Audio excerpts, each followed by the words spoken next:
Olá, seja bem-vindo a mais um Arroios Report. Hoje partilhamos consigo uma aula de debate que o Presidente da República, Marcelo Rebelo de Sousa, deu no auditório da Escola Secundária de Camões, sobre Álvaro Cunhal e a democracia. Álvaro Cunhal nasceu em Coimbra no ano de 1913 e, aos 11 anos, mudou-se com a família para Lisboa, tendo ingressado no Liceu Camões e aí concluído os estudos secundários. Foi um pouco desta história e do posterior percurso deste antigo político que o Presidente da República veio partilhar com centenas de alunos do 12º ano da Escola Secundária de Camões. Assista agora a esta aula na íntegra.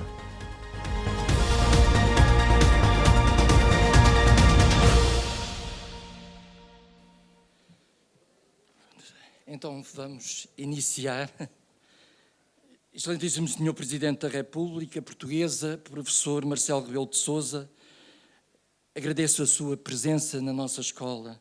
Dou também as boas-vindas ao Dr. João da Mata, assessor do Senhor Presidente, e também, obviamente, aos professores, alunos e outros convidados que estão aqui hoje connosco. Muito obrigado pela vossa presença.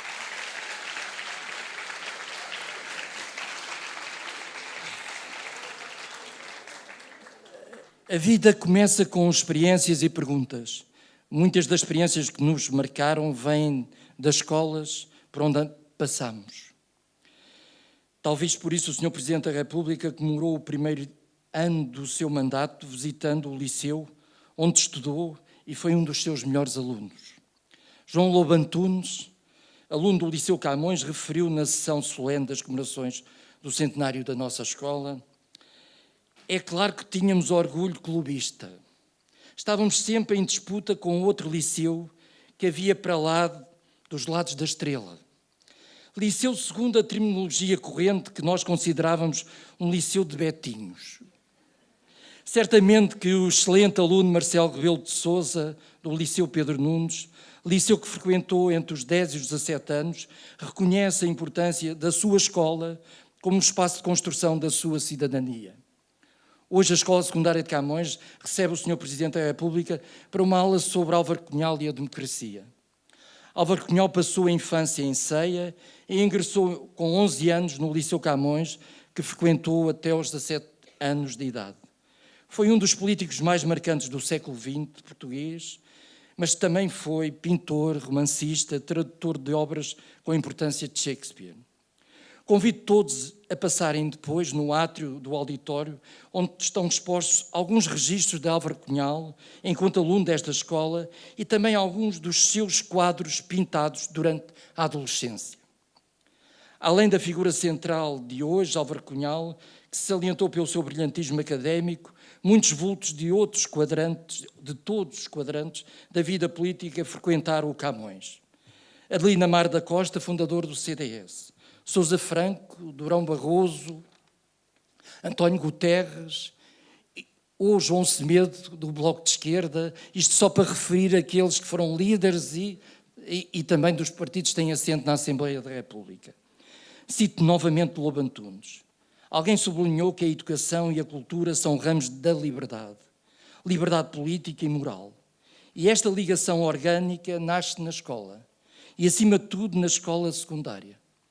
Mas o que importa aqui realçar é o papel da escola pública, não só pela vida académica, mas também profissional, e em todo o percurso destes marcos da democracia, da liberdade, que ajudaram a construir para cada um de nós o caminho da reflexão e da ação autónoma. Todos eles, como muitos outros cidadãos anónimos, puderam frequentar o Camões, numa escola pública que se foi tornando cada vez mais plural, destinada a todos. Temos hoje uma escola inclusiva e participativa, em que os seus alunos têm o privilégio de partilhar esta lição com o Sr. Presidente da República. Todos compreendem que é uma honra e um momento de excelência acolher no espaço que frequentam diariamente e poder interagir com a mais alta figura do Estado português.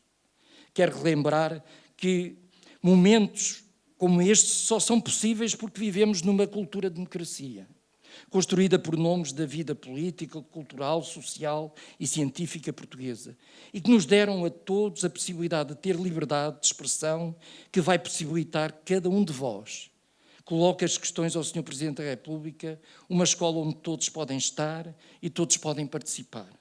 Serão os jovens de hoje que irão construir os caminhos da inovação, dos diálogos para a ciência, religião e cultura. Termino com uma provocação ou uma questão. O capitalismo mata. Podia ter sido uma frase preferida por Álvaro Cunhal, mas não. Por acaso é do Papa Francisco. Curiosa esta proximidade entre os ideais marxistas e o maior líder da Igreja Católica. Muito obrigado, Sr. Presidente.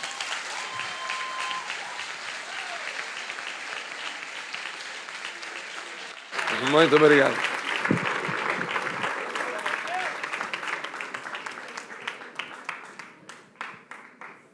Agora vamos aqui buscar um banquinho.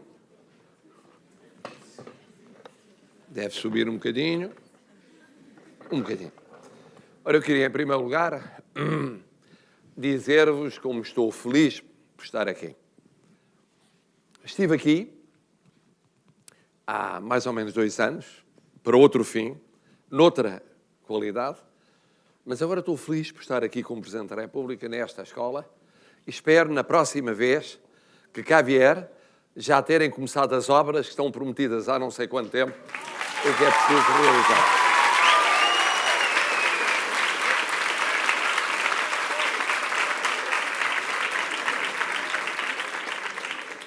Queria agradecer aos vossos dirigentes, aos 2 presidentes que aqui estão, aos colegas professores, a vocês, futuros colegas, os que aqui estão, 12º, 11º, os convidados, todos os que aqui estão, e explicar-lhes um bocadinho a minha ideia, que é original, mas é como é. Cada um é como é. Eu entendo que faz parte da função do Presidente da República o fazer pedagogia. Pedagogia é, sendo ele representante de todos os portugueses, contribuir para reforçar o diálogo, a aproximação, as pontes entre pessoas diferentes e dar um empurrão à sua maneira à democracia. E uma maneira de o fazer, uma forma de o fazer é, foi assim que eu entendi, começar por falar dos 4 pais da democracia portuguesa. Houve vários, houve outros. Houve quem tivesse lutado pela democracia durante muitos anos e muitas décadas antes do 25 de Abril. Mas tendo de escolher 4, eu escolhi 4 civis e 4 líderes dos 4 grandes partidos que estiveram no arranque da democracia portuguesa. E que todos eles estão vivos hoje, os partidos. E assim escolhi ir falar sobre cada um deles a uma escola onde tivesse andado. Porquê? Por aquilo que já foi dito, porque a escola não é tudo na vida da pessoa, mas é largamente o fundamental. Eu não teria sido o que fui se não tivesse sido aluno das escolas onde andei, se não tivesse depois sido professor, teria sido muito diferente a minha vida. E, portanto, aquela discussão. Alguém que foi muito bom na política, muito bom na arte, muito bom na música, muito bom em o que quer que seja na sua profissão, foi por talento só, ou foi por talento mais um conjunto de influências nas quais se inclui a família, naturalmente, o contexto social e a escola, ou as escolas em que andou. A minha resposta, verão que se aplica a Álvaro Cunhal, mas aplica-se a todos os demais, é uma mistura. É evidente que a pessoa é o que é porque define o seu caminho. Há momentos em que tem de escolher o seu caminho e ninguém pode escolher por ela. Mas é o que é também por um conjunto de influências que não predeterminam o seu caminho, mas condicionam o seu caminho. Ora bom, assim eu comecei por falar no liceu, hoje Escola Secundária Rodrigues de Freitas, da vida de Sá Carneiro, já lá vão uns meses. Depois falei da vida de Mário Soares no Colégio Moderno, onde foi aluno, e de que viria a ser, depois, ele e a família, na sequência da tradição do pai, de alguma maneira responsável e até episodicamente professor. Era para ter falado na semana passada, mas choveu nesse dia, de Diogo Freitas do Amaral, na escola onde andou e onde fez os estudos básicos, mas falarei daqui por 15 dias, ainda no mês de maio. E escolhi, naturalmente, para falar de Álvaro Cunhal, podia ter escolhido a minha faculdade, porque ele foi aluno da Faculdade de Direito do Estado de Lisboa. Mas é muito mais marcante escolher o Camões, porque esteve mais tempo no Camões do que esteve na faculdade e porque o apanhou num período importante da sua vida. É evidente que eu não conheci igualmente os quatro. Conheci muitíssimo bem Francisco Sá Carneiro, conheci muito bem Mário Soares, conheci muitíssimo bem e conheço Freitas do Amaral, que é o único que ainda está vivo dos quatro, e conheci mal Álvaro Cunhal. Por junto estive 2 vezes na vida com Álvaro Cunhal. Estive no dia em que foi votada a Constituição, portanto já lá vai muito tempo. Nesse dia, dia 2 de abril de 1976, eu era deputado constituinte, muito jovem, com 20 e poucos anos, e portanto tínhamos acabado de votar a Constituição, e houve a seguir uma espécie de recepção com gente de todos os partidos na Assembleia da República. Foi a primeira vez que tive a oportunidade de falar com ele, episodicamente. E depois tive uma segunda oportunidade, muito mais tarde, de ficar ao lado dele, num jantar oferecido pelo presidente Jorge Sampaio em Belém. Portanto, já Álvaro Cunhal não era líder, não era secretário-geral do Partido Comunista Português. Não me lembro exatamente quando foi, mas foi, vamos imaginar, aí algures em princípios dos anos 90. Não, final dos anos 90, porque ele ainda foi líder até 92, final dos anos 90, portanto, ou princípios, ou 2000, 2001, e fiquei ao lado dele e foi a grande oportunidade que eu tive de falar com ele. Já ele estava mais distanciado, tanto quanto com a sua personalidade se pode dizer que estava distanciado da política. Ora bom, Álvaro Cunhal. Antes disso, uma pergunta que eu me coloquei foi a seguinte. Estes 4 homens, e eram 4 homens, porque era uma sociedade ainda dominada por homens, é preciso ver que o país mudou muito nos últimos 40 anos e, portanto, hoje já é mais natural achar-se que uma mulher natural e desejável seja líder também na política, como é noutros domínios, mas na altura eram homens. E a minha pergunta é, será que eles realizaram o seu sonho de vida ou não? É uma pergunta. E cheguei às conclusões até agora. Vou dizer-vos qual foi. Francisco Sá Carneiro morreu, como sabem, cedo demais, na tragédia de Camarate. E, portanto, não se pode dizer que tenha realizado o sonho de vida de ser protagonista até ao fim daquilo que tinha sonhado. Mas muito do que tinha sonhado se verificou depois da morte. Portanto, de alguma maneira, realizou sem realizar. Mário Soares realizou. Mário Soares viveu o suficiente para ter praticamente visto triunfar todos os seus ideais de juventude e depois ainda viveu para além disso. Serviu o país e, como era um militante político nato, continuou a sê-lo, mesmo depois de ser Presidente da República, ainda foi candidato presidencial, ainda foi deputado ao Parlamento Europeu, ainda fez muita vida para além da vida. Freitas do Amaral está vivo. E, na ocasião de vida, direi, quando falar dele, o que é que penso, se ele realizou ou não os sonhos de vida. Eu acho que sim, apesar de, porventura, ele achar que não, e muitos acharem que não, mas eu acho que sim.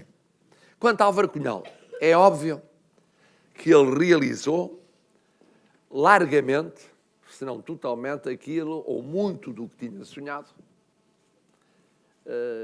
em termos de vida, embora no final da vida tenha tido de conviver com realidades que não correspondiam exatamente aos seus sonhos. Portanto, realizou, na medida do possível, muito os seus sonhos e depois, como viveu muito tempo, e o mundo mudou muito, pôde assistir a realidades que, se lhe perguntássemos mais cedo, porventura não teria dito serem exatamente o sonho ou o ideal da sua vida. Ora bom, comecemos pelo princípio. Como aqui já foi dito, Álvaro Cunhal nasceu, por acaso, em Coimbra, mas foi viver logo criança para Ceia, de onde era a família, com pais muito diferentes. O pai era um advogado, professor de ensino secundário, era um liberal republicano, portanto um homem de esquerda, adversário do que viria a ser a ditadura. Ele nasceu em 1913 e, portanto, ainda em plena Primeira República Liberal. A mãe era, ao contrário, católica e muito conservadora. Uma senhora muito conservadora. E o pai acabou por ter uma grande influência nele, por duas razões. A primeira razão porque, de facto, ele aderiu, muito cedo, a posições críticas e abertas, mais parecidas com o pai do que com a mãe. Segundo, ele foi para a escola, em Ceia, e o pai retirou da escola, na altura podia fazer-se isso. E fazia-se muitas vezes isso. Descontente com uma professora autoritária, que dava umas reguladas e que ultrapassava os limites do que o pai entendia adequado, era possível optar pelo ensino doméstico, que era o pai ou a mãe, na altura o pai, responsabilizava-se pela educação do filho e depois levava ao exame no final havia um exame de terceira classe, depois o exame de quarta classe. E, portanto, era o pai que ensinava em casa. Isso reforçou a influência do pai em Álvaro Cunhal. Ele fez o seu ensino primário, não na escola, mas em casa, e com um ensino mais avançado do que aquele que, porventura, teria tido se tem ficado a frequentar a escola primária. Como aqui já foi dito, vem para Lisboa e entra no Camões. E aqui vive, no Camões, um período muito intenso e muito importante da vida. Ele vem com 11 anos, portanto, façam as contas de 1924. O que é que se tinha passado na Europa e no mundo, entretanto? Tinha havido a Revolução Russa, ou se quiser, as duas revoluções. E, portanto, vivia-se num contexto em que, para muitos, o que estava a chegar na Rússia, futura União Soviética, era uma realidade muito apaixonante e muito diferente, contrastando com a crise de alguns liberalismos na Europa, nos anos 20. E, portanto, ele vai aqui frequentar, até ao começo dos anos 30, vai frequentar esta escola e vai ter um convívio, desde muito cedo, um convívio muito intenso do ponto de vista cultural, muito aberto e muito militante. E embora não seja ainda militante comunista, durante boa parte dessa permanência, o que é facto é que, na Europa, esta evolução provavelmente teve uma influência sedutora no espírito de Álvaro Cunhal. A ditadura tinha chegado, em 1926, e, portanto, ou se era a favor ou contra a ditadura, primeiro militar e depois com uma Constituição, em 33, mas na altura em que ele estava aqui ainda militar, ele era contra. E depois, ou se defendia uma solução à europeia, parlamentar, liberal, ou se sonhava com uma realidade diferente. É verdade, tinham despontado os fascismos e depois o nazismo na Alemanha, mas aquilo que verdadeiramente o atraiu foi o ideal comunista. E é assim que Álvaro Cunhal daqui transita para a minha faculdade, a Faculdade de Direito de Lisboa, e na Faculdade de Direito de Lisboa, aos 17 anos, isto é muito impressionante, ele entra no PCP. Mas não entra só no PCP. Entra na Liga dos Amigos da União das Repúblicas Socialistas Soviéticas e entra no Socorro Vermelho Internacional. Isto é, num conjunto de instituições que eram militantes. Passa a ser um militante e nunca mais deixará de ser um militante até ao fim da vida. Faz uma opção de vida. Não apenas de se empenhar na realidade política, mas de se empenhar no quadro de um partido e de um conjunto de organizações que tinham um ideário similar a esse partido. Rapidamente avulta como líder e logo em 1934 é eleito representante dos estudantes no Senado da Universidade de Lisboa. Para isso é preciso ter uma grande influência. Ele, no fundo, é preciso ter uma grande influência com aquela idade, com 20 anos, na transição para os 21, ele poder ter o voto e atrair estudantes de várias tendências, de várias sensibilidades e formações, para ser o seu representante no Senado, que havia ainda. A ditadura não tinha ainda extinto essa realidade. Em 1935, é eleito secretário-geral da Federação das Juventudes Comunistas, o que quer dizer, passa a ser o líder dos jovens comunistas. Com 22 anos, ele é líder dos jovens comunistas. Vai à Rússia e com 23 anos passa a ser membro do Comitê Central do Partido Comunista Português. Quer dizer, na clandestinidade, bem entendido. Porque era perseguido, era proibido. Isto é, com uma idade, imaginam, pouco superior à vossa, mais 5 ou 6 anos, ele não só era um líder estudantil, como era já, não só era o líder dos jovens comunistas, como tinha assento no Comitê Central do Partido Comunista Português. Bom, o que é que se dizia já na altura das suas características? Muito inteligente, muito determinado, muito lutador, muito disciplinado, mas tinha de ser. Quem vivia na clandestinidade tinha que ser disciplinado. Nós encontramos narrativas de comunistas e ou de outros resistentes contra a ditadura, de como o engano, o chegar tarde a um encontro uns minutos, podia significar ser preso pela polícia política e, mais do que isso, haver a destruição de uma série de realidades ou de estruturas. Portanto, uma indisciplina, um acaso, uma negligência, podiam ser fatais para o próprio e fatais para outros. Para outros.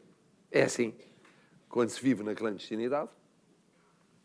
E, portanto, ele, além dessas características, tem outras. Uma que também vem da influência do pai e da passagem aqui pelo Camões, que era uma escola muito formativa, foi sempre. Parênteses para dizer, embora a minha escola básica e secundária, básica, nos ciclos mais avançados e secundários, tenha sido Pedro Nunes, eu recordo que, de facto, o Camões era, entre aspas, um rival, mas um rival temível, porque tinha não só um grande reitor, uma estrutura escolar magnífica e tinha um prestígio monumental. Além de que, desportivamente, era muito bom. O que era traumatizante, quando tínhamos... Eu fazia parte de uma outra equipa do Pedro Nunes, nomeadamente voleibol e handball. O futebol deixou, no início havia, e depois foi proibido, não sei porquê, e deixou de haver como competição entre escolas secundárias, mas o Camões era muitíssimo forte, também nisso. Era intelectualmente, era culturalmente. Era. Bom, Álvaro Cunhal, dessas várias influências, passou a receber esta ideia. Era um pedagogo. Isto é, tinha a preocupação com o ensino. Com a educação, com a cultura, com o ensino. E com o seu papel, ele, enquanto líder comunista, às vezes as pessoas até o criticavam por isso, tinha uma preocupação, que era explicar tudo bem explicado. E repetir 100 vezes a mesma ideia, o número suficiente para ficar bem entendida pelos destinatários. Já na altura tinha uma veia artística. Escrevia muito bem e pintava muito bem. Bom, mas que ele colocava isso em segundo plano ao serviço do que era fundamental, que era a sua atividade política. A vida na Faculdade de Direito foi um bocado atribulada, como imagino. Ele foi preso 2 vezes, 3 vezes, mas na faculdade 2 vezes, e está preso quando tem de acabar o curso. E é levado preso à faculdade para fazer a última prova. Na altura havia uma tese que se apresentava, ele escolheu um tema polémico na altura, que era a despenalização do aborto.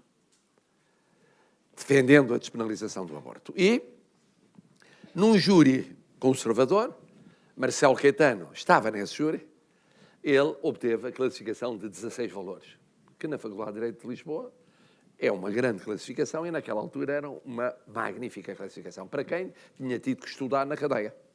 Tinha preparado a sua tese e preparado as provas finais na cadeia. Ainda assim, teve distinção na sua classificação final. Bom, termina o curso e entra aí na vida militante ainda mais intensa, se possível. Começa a voltar como o líder do futuro e é preso em 1949 e está preso de 49 a 1960. Está preso 11 anos consecutivos, dos quais 8 no isolamento. Isolamento significa assim uma coisa quadrada, pequena, onde a pessoa mal tem espaço para se mover, onde não vê ninguém, não está com ninguém durante 8 anos. Muitas pessoas não resistem a esse isolamento e, quer pelo isolamento, quer pela tortura, das várias formas de tortura, a do sono e outras torturas, acabam por denunciar estruturas, camaradas de luta e tal. Ele não, resistiu. É evidente que isto deve ter marcado, ficou ainda mais resistente e mais duro para os combates políticos. E como é que ele resistiu? Segundo o seu próprio testemunho, através da veia cultural. Uma coisa que lhe permitiu resistir naquelas circunstâncias foi escrever e pintar. E pinta quadros da cadeia, que vêm a ser conhecidos mais tarde, como já tinha pintado enquanto estudante aqui, e escreve livros que publicará sob pseudónimo mais tarde, o pseudónimo Manuel Tiago, 5 dias, 5 noites e até amanhã, camaradas. Portanto, e mais do que isso, ele, que era um homem culto e lido, e dominava bem, por exemplo, línguas como o inglês, o que não era comum naquela altura, dominava-se o francês.